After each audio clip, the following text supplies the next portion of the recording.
Les résultats que je présente aujourd'hui permettent d'identifier les principales expériences rencontrées par les personnes trans et non-binaires auprès des services en santé mentale au Québec. Les données sont issues de 9 entretiens semi-dirigés réalisés auprès de 5 hommes trans, 2 femmes trans et 2 personnes non-binaires. Donc, à la lumière des entretiens, nous pouvons bien voir que les personnes trans sont toujours confrontées à des expériences de stigmatisation auprès des services en santé mentale, entre autres lorsqu'elles se font mégenrer et poser des questions intrusives qui sont jugées comme étant de la curiosité malsaine vis-à-vis de leurs expériences personnelles.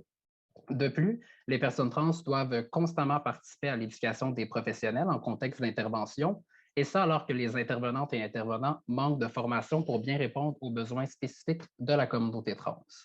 Ensuite, les participantes et les participants ont nommé que les professionnels ont de la difficulté à bien négocier avec l'identité trans, dans le contexte où plusieurs professionnels ramenaient toutes les difficultés de la personne à cette identité, alors qu'il y a d'autres professionnels qui ne considéraient tout simplement pas l'identité trans, qui pourtant demeure une part importante du vécu des personnes trans selon les participants et participantes. Les difficultés en contexte d'intervention se cumulent aux difficultés pour accéder en soi aux services en santé mentale, donc le coût et la saturation des ressources, le manque de formation des professionnels, les expériences précédemment négatives, ainsi que le narratif universalisant et binaire sur les identités trans représentent les principales barrières pour accéder à ces ressources chez la communauté. Heureusement, l'ensemble des participants et participantes à cette recherche s'est, à un moment ou un autre, inscrit dans un contexte d'intervention transaffirmatif. L'accès à des services affirmatifs en santé mentale a été facilité par des initiatives qui étaient par et pour les personnes trans, notamment la présence des organismes communautaires, ainsi que les groupes et forums en ligne pour cette communauté. Les interventions transaffirmatives se voyaient marquées par la reconnaissance qui était actualisée en contexte d'intervention par trois principales lignes directrices. D'abord, les professionnels se doivent de favoriser l'établissement d'un cadre d'intervention sécuritaire, entre autres en se décentrant de l'expérience hétéro-cis-sexiste.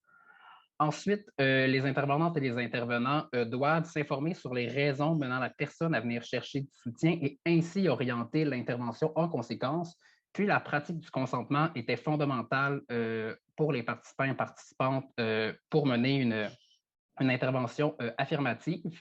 La pratique du consentement, elle implique de transmettre l'ensemble des informations nécessaires, particulièrement lorsqu'il est question du processus de transition, mais aussi d'échanger sur son expérience en intervention auprès des personnes trans ainsi que sur son approche professionnelle.